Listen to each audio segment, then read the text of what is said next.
Good evening.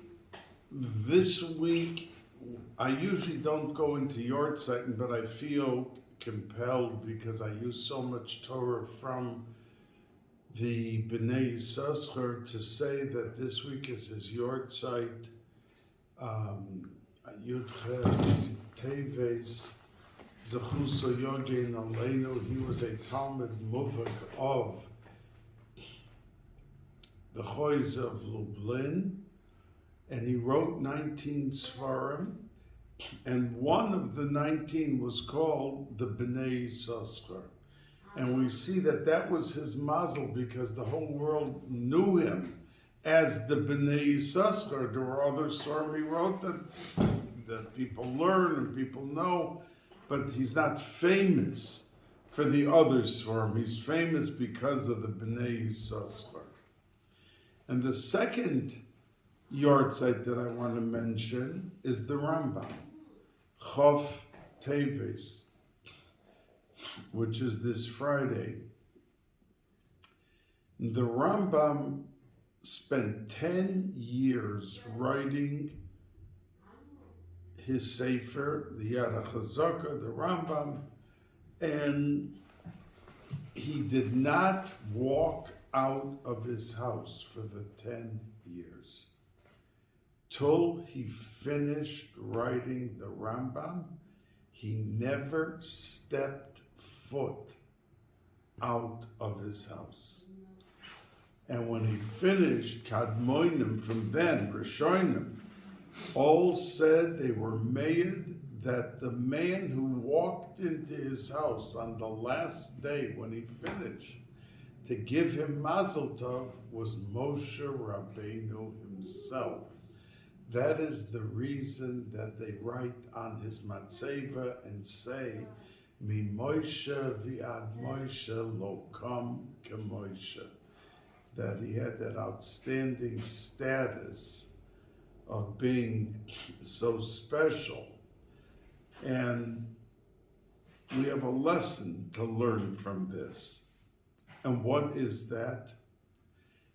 The Rimigash, the Rambam mentions a few times, and he considered him his Rebbe. Yet, we know that the Rimigash was Nifter. He died when the Rambam was 7 years old.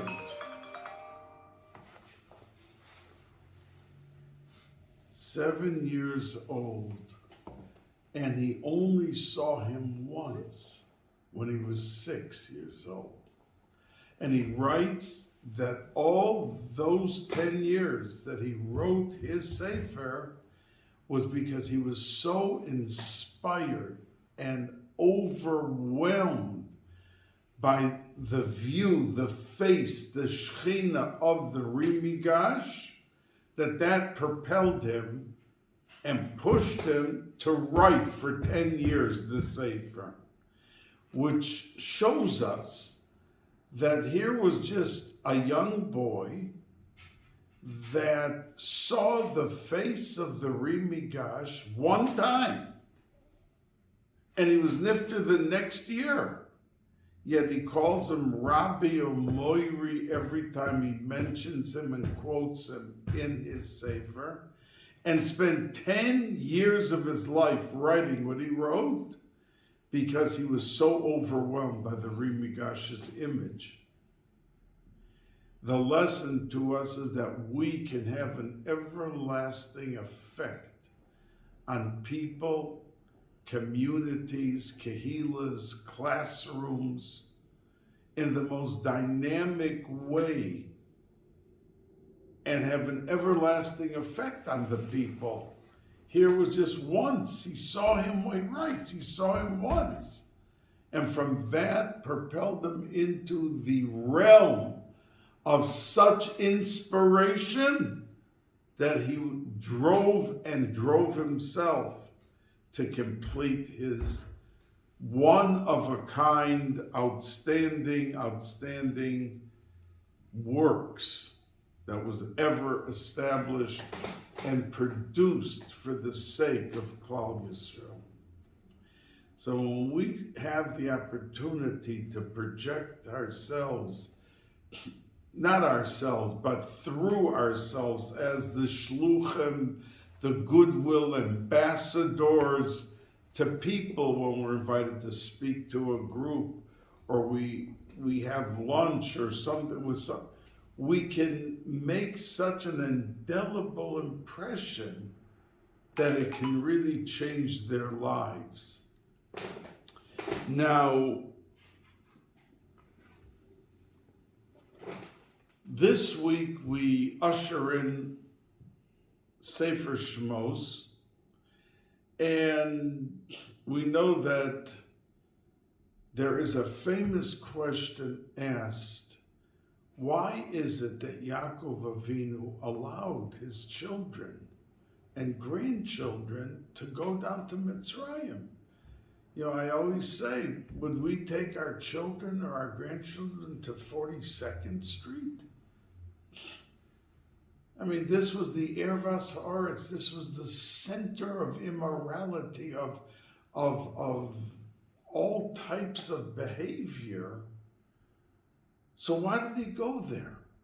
Now we know Al Pi Kabbalah that he had to go there to finish up the job that Yosef began and concluded 202 Chalkei Kedusha, and there was still another 6. And Vayechi Yaakov, as I said last week, he brought them to life and he completed the mission. So there was a separate cheshbon. But Al Pi Pshat, how did he go and bring down the entire family? And the answer the Meforshim say is in the opening pasuk, Ve'ela Shemos b'nei Yisrael, Haboim Mitzroima Bais Yaakov Ish Uveso Ba'u, that there lies the answer.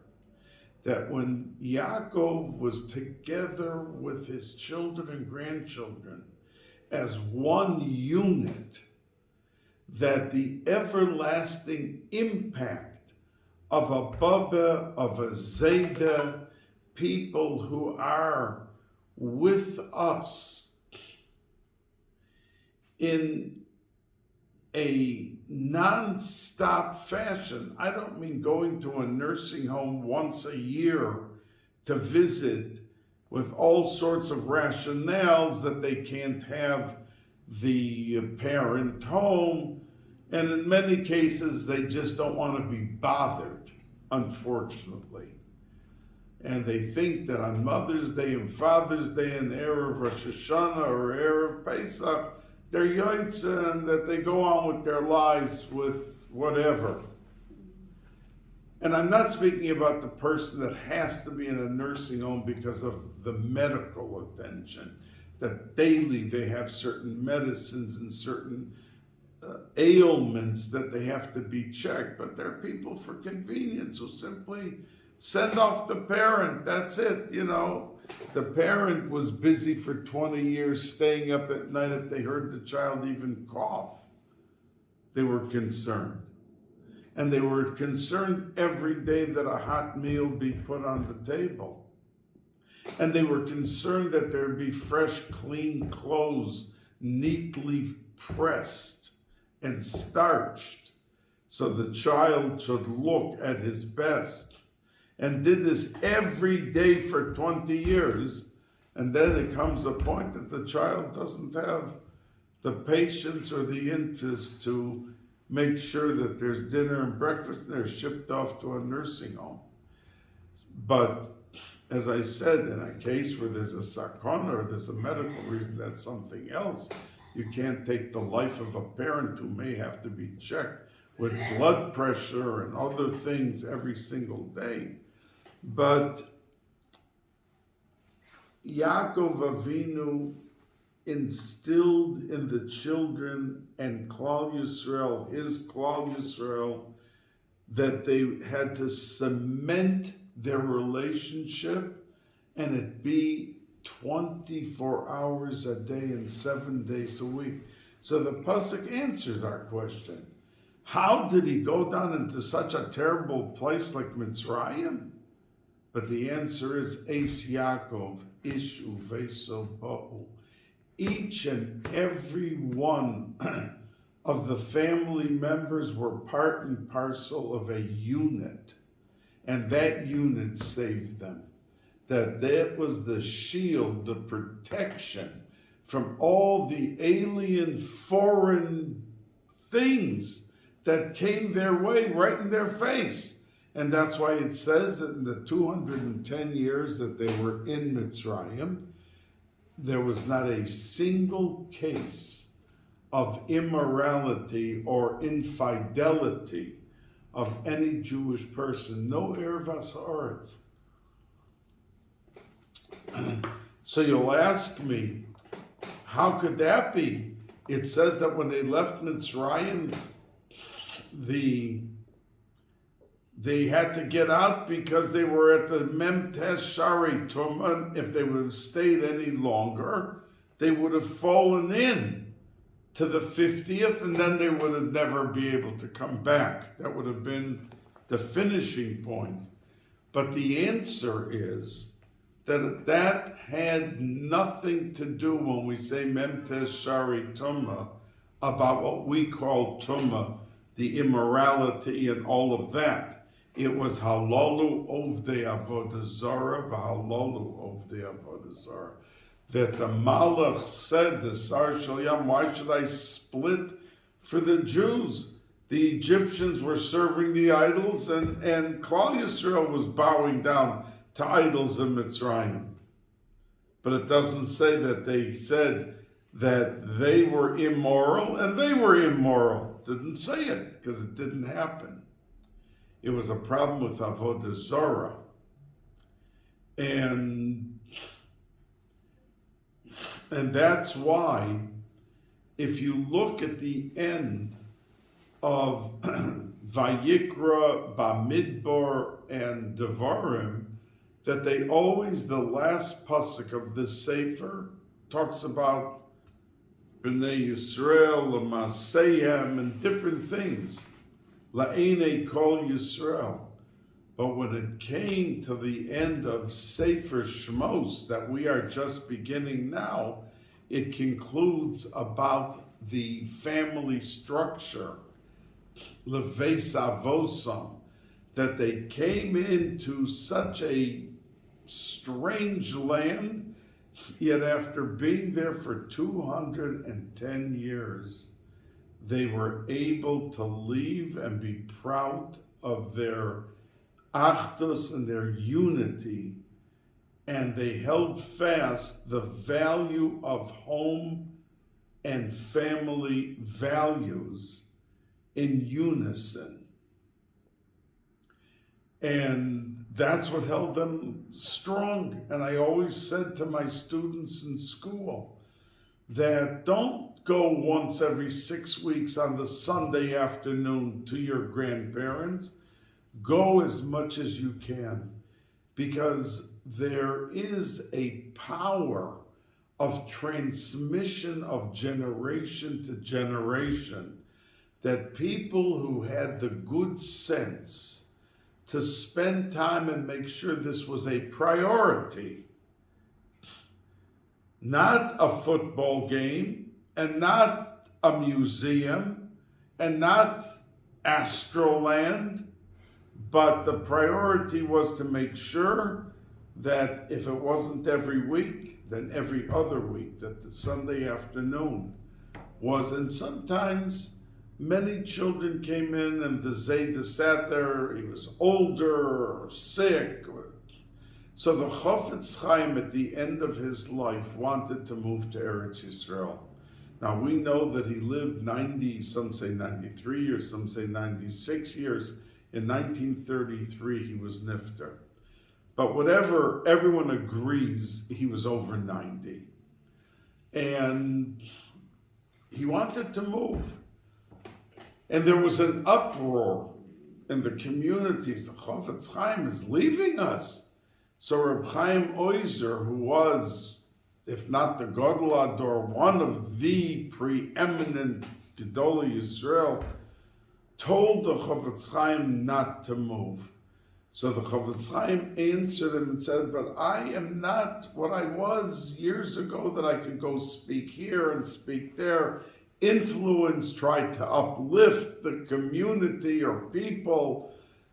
I just sit and I learn and I daven, but I'm older.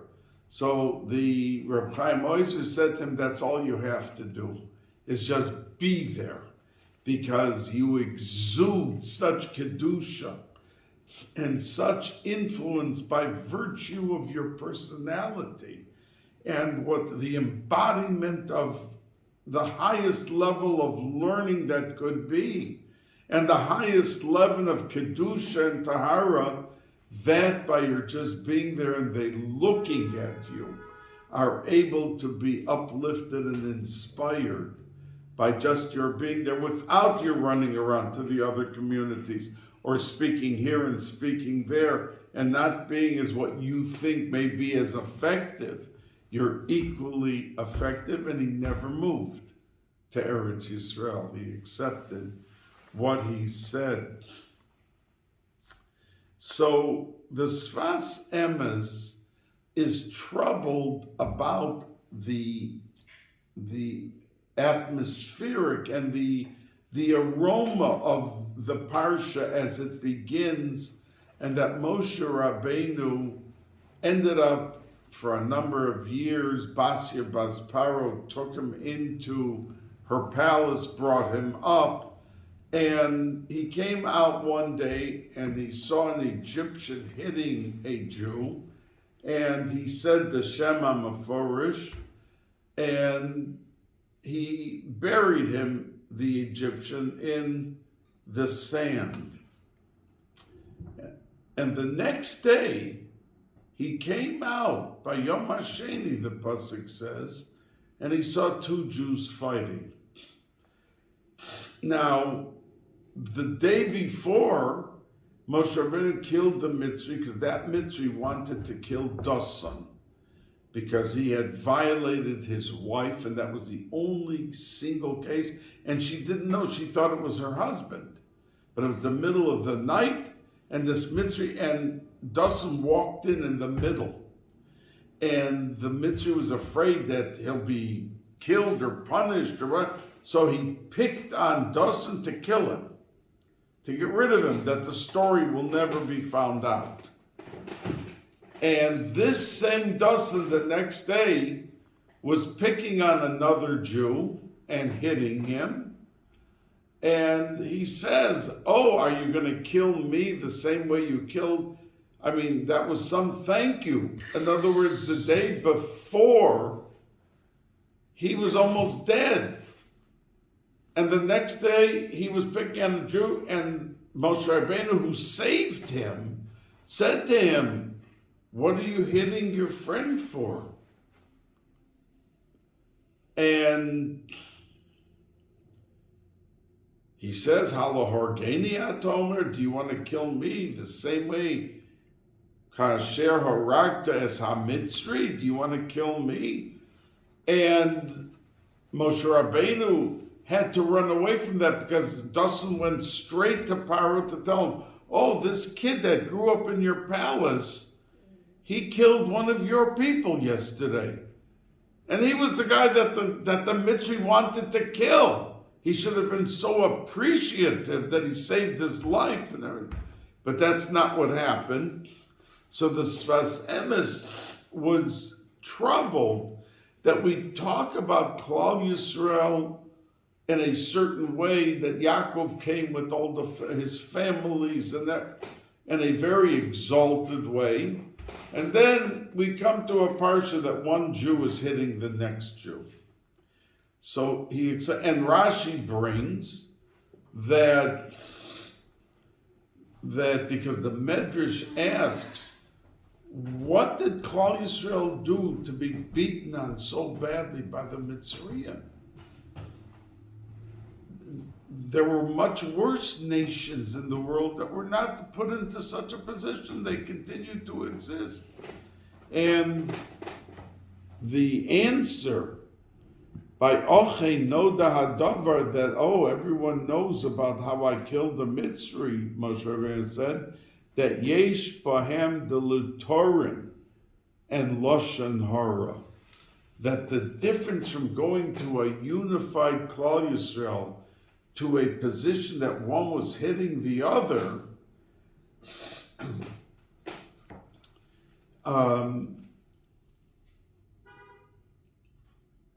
was because there was always the Achdus, the unifying force, the Achdus, the unity.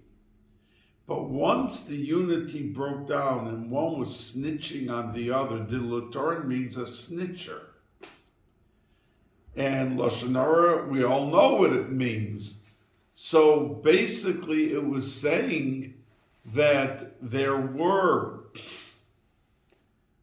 segments. Now this one would snitch on this one was busy talking Lashon Hara on the other one. Once that happened, this nation lost its uniqueness and could become a nation that was victimized. Now we know deeper things don't just happen, and that they became the victims in Mitzrayim because there was a mission of what had to be accomplished. Things don't just happen, and we don't take innocent victims. But the shield of unity protected them. And the Sfas Emes says this for it. Protected them in a very extravagant, mighty strength as a people, and that was withered away. That shield didn't exist. I mean, speaking of this, Dustin, it's hard to fathom who this guy was.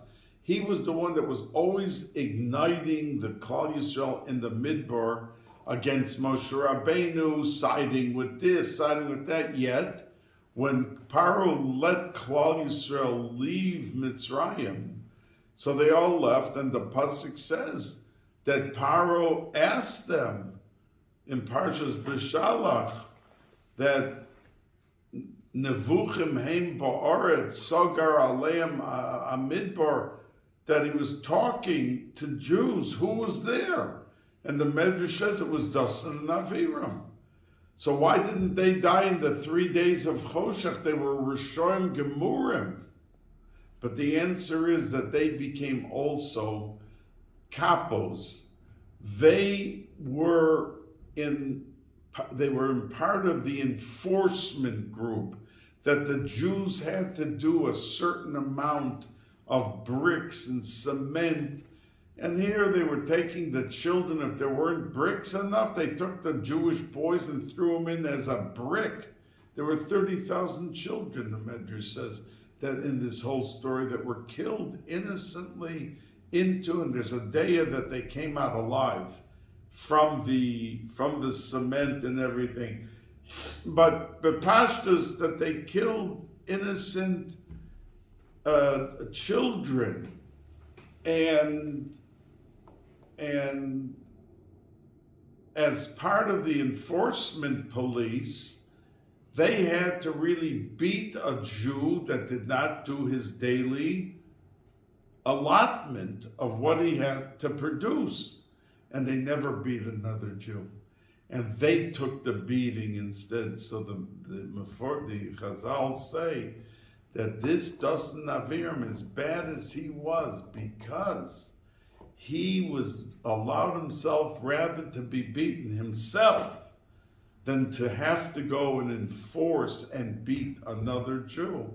He was Zoche, because there's even the Targum Yonasan Uziel says that after all the Jews left and went across the Yam Suf, that Dasan Aviram came running late afterwards, and again the sea split for them, these two Rishoyim, because they didn't beat another Jew. They were sensitive to the feelings and to the posture of what the Jews were living through, and they protected them. and took the beating themselves instead of doing it to another Jew. How sensitive we have to be ourselves in dealing with other Yidden, and to go to the extreme sometimes beyond our koiches in protecting and promoting and uplifting and encouraging and bringing out the glory, the shine of each and every Yid. Now, we know at the very beginning of the Parsha, the Torah says that Paro bi'aledchem es ha'ivrim urisen alov noyim im benhu v'amiten oso v'im pasiv v'choya, but they didn't do it. And it was Yocheved and Miriam, the mother and the daughter, who were in charge of the labor, the birth process, and they were supposed to take, if they saw it was a boy, throw him in the Nile. But they didn't. And they were given a gift of Kahuna, Malchus, and Leviah. That means we have today Kohanim, Leviim, and we have Malchus, those who are in the lineage of Yehuda and became the kings of Klal Yisrael, the royalty, the majesty of Malchus. So Reb Chaim Briska asked, why were they, first he asked, why were they given this as a gift? Because they saved the boys. They could have been given Arichas Yomim. Serach Bas Osher, who delivered the good news to Yaakov Avinu that Yosef was still alive, she lived to 890 years. She's buried in Iraq. In Iran, where Mordechai and Esther are buried. Serach Bas Osher, there's people to this day, it's a shrine that they go to daven there and everything. She lived the longest of all of that family group, beginning with Yaakov. She outlived everybody because of that one thing. So here they saved the lives. Why were they were given a gift with Levi and Kahuna, that they should live 1,000 years? And the second question he asked was, why were their names Shifra and Pua? The pasuk does not call them Yocheved or Miriam. It calls them Shifra, and Rashi says why, from the Chazal, the Medrash, that Shifra means to beautify.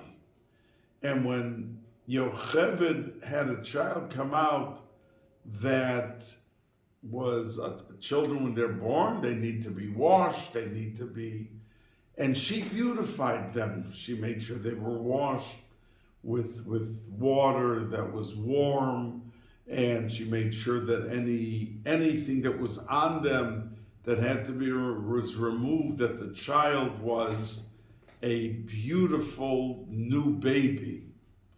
And the reason that Miriam was called Pua, which means that she cuckooed the baby when the baby was crying and screaming, to pacify and to mollify and to calm down the child.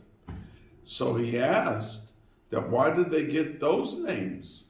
I mean, to beautify a child is wonderful, and to calm a child down from crying is excellent, but it's not as good as saving their life. So why weren't they called Matzilon or Yeshuan, that they saved the lives? And that should have been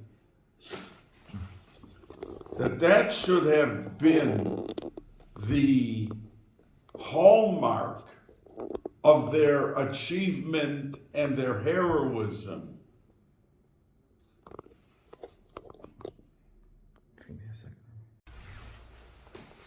So they should have been called saviors instead of, they saved the lives. What are we calling them by the beautification and the calming of the child? So, a very important lesson the Mefarshim answer. The first question of Reb Chaim Soloveitchik is why that gift was given, is because if at the end they would have killed all the boys, the girls would have lived and they were Jewish. Who would they have married? They would have married Mitzrayim. And if they married Mitzrayim, they would have been Jewish children because the women were all Klal Yisrael. But the kahuna, Leviah, Malchus goes after the father. And that would have been lost. The children would have been Jewish, but there would have been no Kohanim, no Leviim, no Malachim. But because they saved the children, the boys, the inyan of Kahuna and Leviah and Leviim and Malchus remained by Klal Yisrael because the boys were there.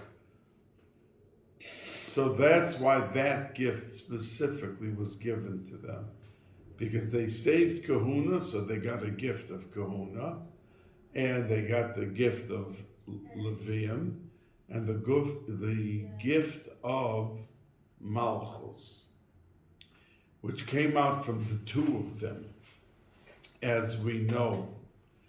But why their names were Shifra and Pua and not Matzila or Yeshua was because if somebody sees in the middle of the street a child, a baby is in the middle of the street, a person would jump out of his car, would run. How did the baby get over here?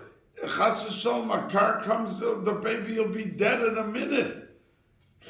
Now, that is a normal reaction. In other words, a person doesn't have to be glorified because he picked a baby up from the middle of the street. Any normal person wouldn't just leave well, I'm late for my appointment, so I can't go to the child.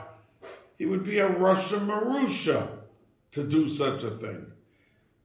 But sometimes after the mission's done, you save the person to make sure the baby's fed, the baby is well.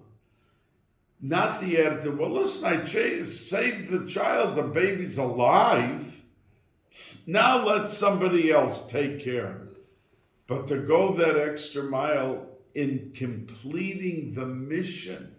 So therefore, that part of saving the child, we don't underscore and stress as much as we do as the after, that somebody could say, I saved the life, let somebody else now do. Many times we do certain things, and that was an important thing to do, and it was our mission, but we could really go a step further. And we feel we've done enough, or we feel we're tired, or we feel we have other things that's waiting for us. So we don't complete the activity in its shleimus. We talk about doing something bishleimus, and that's what it means. That yes, you did do a terrific thing, and you get a lot of credit and a lot of thanks. But you have to stop for a moment. What does the situation call for? At that point, they saved the lives. But when she saw the baby, Yocheved, and the baby had blood or whatever on it, she wanted the baby not just to be alive. She wanted the baby to be with full dignity as a newborn human being. And that's why we call her Shifra. And that's why we call Miriam Pua, because they went the extra mile to complete their mission. Now,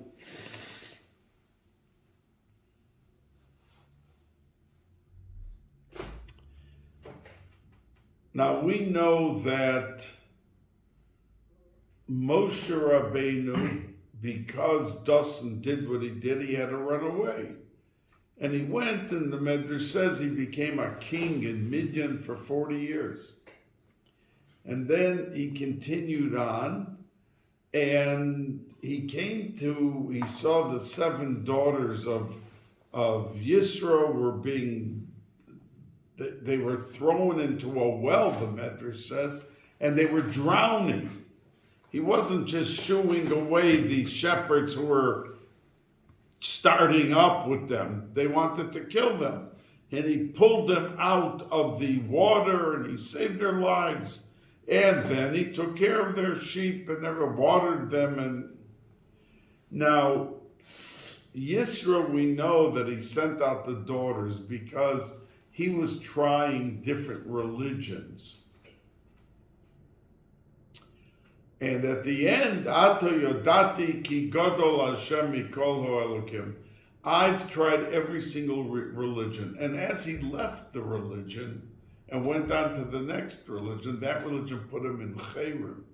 So at the end of the story, every religion had put him into Chayrim, so he couldn't go out to take care of the sheep. Women didn't take care of sheep. It was all men. It was the work of men. And he had to send out the daughters because there was no way to have them alive without giving them water. And he couldn't go because he was in Chayrim. Now, Moshe Rabbeinu came, and they claim, a lot of people claim it's Emes, that in Haran, in Turkey, today they can show you this is the house where Yisrael lived. And this is Yisrael's father, Reuel, threw Moshe Rabbeinu into a pit that he stayed for 10 years.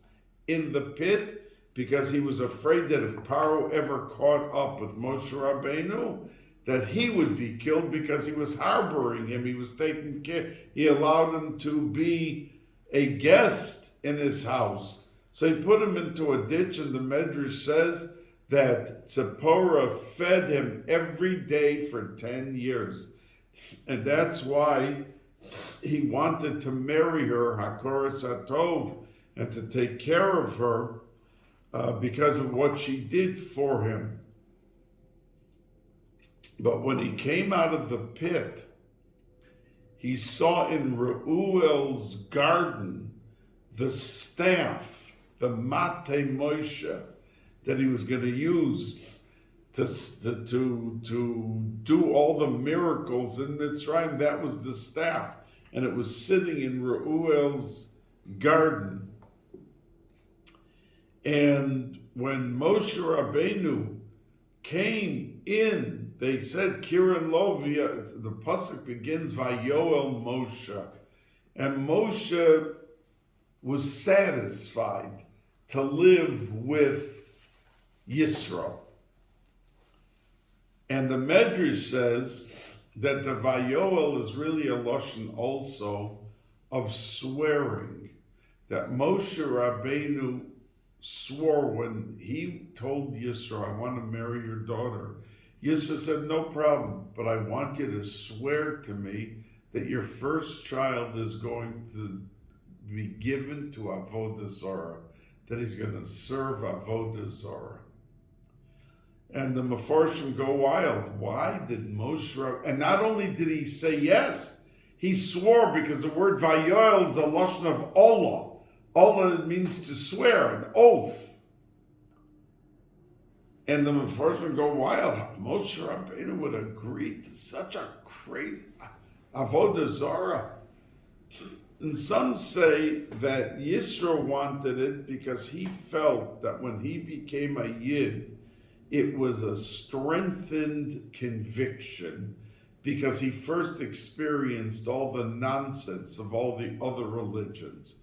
And he wanted that his first grandson was going to experience another religion and see how ridiculous, and that would propel him into a position of keeping Yiddishkeit with a strengthened fervor because of conviction.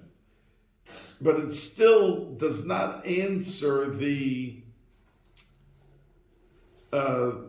question that why in the world would he ever agree to such a crazy thing? So some Meforshim on that medrash say that Moshe Rabbeinu had hoped that as time went on, he would release him from the Shavua. He only agreed and he had in mind that he was making the Shavua with a Tanai of making sure to convince him to let him go and to not to be a problem.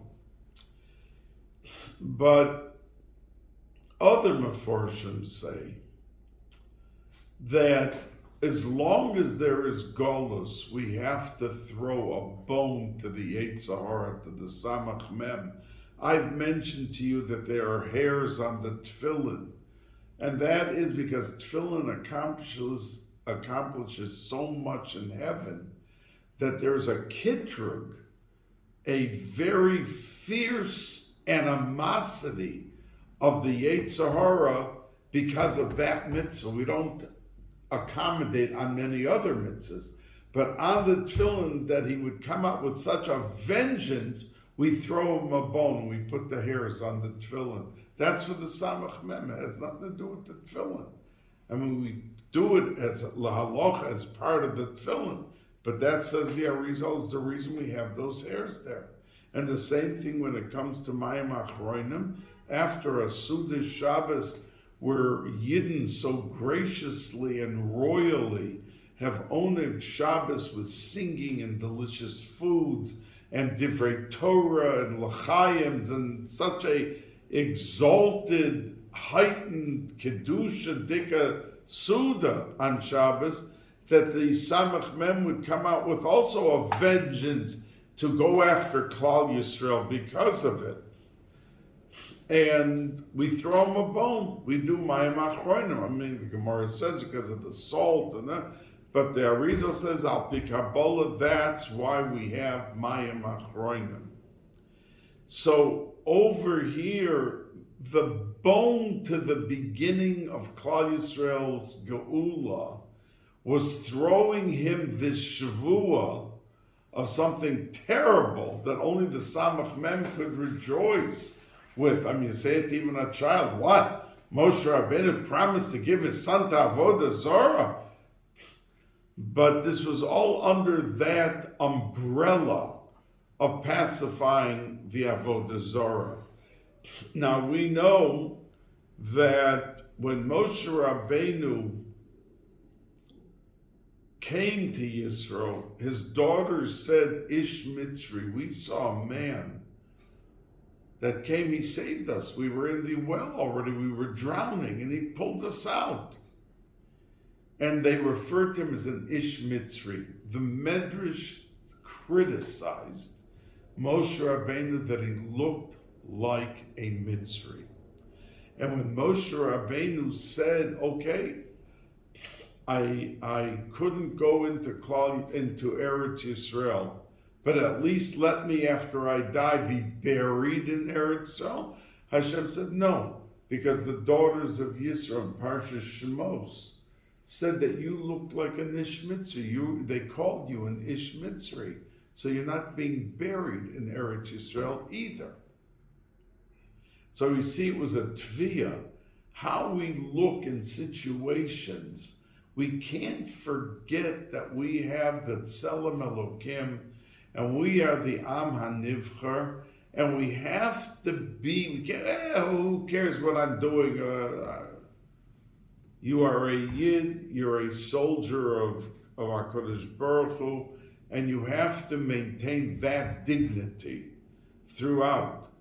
But Meforshim say that the daughters were not referring to Moshe Rabbeinu, the Ish Mitzri. They said that Egyptian guy in Mitzrayim that Moshe Rabbeinu had to run away from Mitzrayim because of him. Hitzi lanu miyad haroim. He saved us Because if not for that story of the Ish Mitzri, never would he have come there and never would he have saved us. Now we know that when Moshe Rabbeinu did kill the Mitzri in our Parsha, Vayifen ko v'cho, he turned to the right and he turned to the left. Ko, he turned here. Vayifen ko v'cho, right and left. Vayar kien ish, he looked around, there was no one there, and he killed the Mitzri. But Tzadikim said that Vayifen, he looked. Ko is spelled Chof, Hey. And that's the gematria of a Chof is 20, and a Hey is 5. He looked, and there's 25 letters in Shema Yisrael, Hashem Elokeinu, Hashem Echad. He looked to the right to see if there would be anyone coming out from this Mitzri that would be Makabel Ol Malchus Shemayim B'Shachris in the morning and say Shema Yisrael, become a ger and say Shema, Vacho, and the Krishma of Arvis, Shachris and Arvis, that was the looking here and looking there. Vayar ki ein ish, and he saw that there will be no Yid coming out that will be saying Krishma of Shachris or Arvis, and that's why he looked here and he looked there before he killed him. And the fact that he said the Shema Meforish answers a lot of things of how Alpi Din did he put himself into sakana. It was a goy, and this Dasan was a malshin. He was really a roidev, so he could have killed him. But the Shema Meforish means that it was something not according to the halacha of whatever is here in Olam Hazeh, but over there.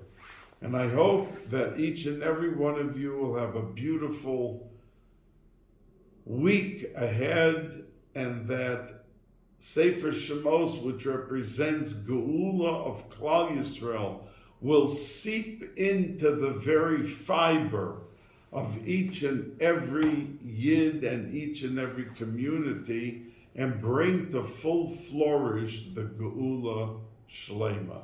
Have a wonderful week.